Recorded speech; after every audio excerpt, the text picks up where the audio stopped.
Friends मु Mona Lisa more second blog को आपण मानक स्वागत। तो बहुत दिन बहुत बिजी थी मु तो मो ब्लॉग आसी पार नथिला। मो फर्स्ट ब्लॉगटा मु जेहेतु गोटे करके बंद हो जाता किसी दिन देन सेकेंड ब्लॉगटा मु स्टार्ट करुँची।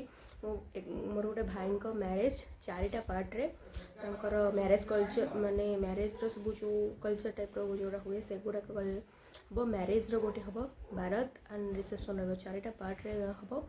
देन फर्स्ट टाइम जब विजिट कर मो चैनल को सब्सक्राइब करने को भूलें और लाइक कमेंट तो शेयर बनता है।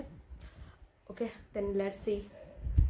कुछ बातें हो चुकी हैं, कुछ बातें अभी हैं बाकी, बौछार एक पड़ी है, बरसातें अभी हैं बाकी, खुल के नाचने को बेकल मन का मयूरा है, हो खुल के नाचने को बेकल मन का मयूरा है। मिलन अभी आधा अधूरा है, मिलन अभी आधा अधूरा है, मिलन अभी आधा अधूरा है, मिलन अभी आधा अधूरा है।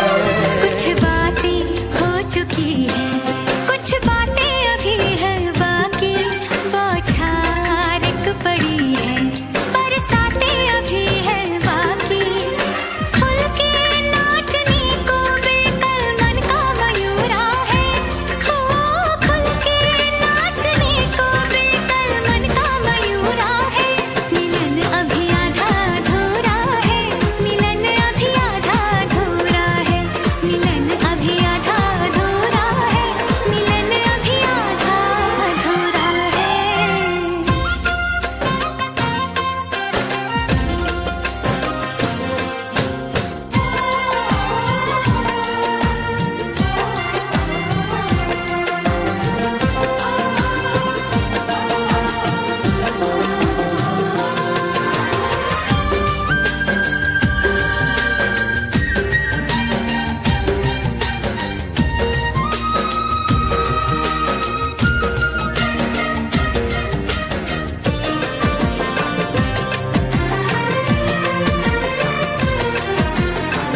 मिले होंगे राधा कृष्ण यही किसी वन में, प्रेम माधुरी उनकी बसी है पवन में, और भी पास आ गए हम इस दिव्य वातावरण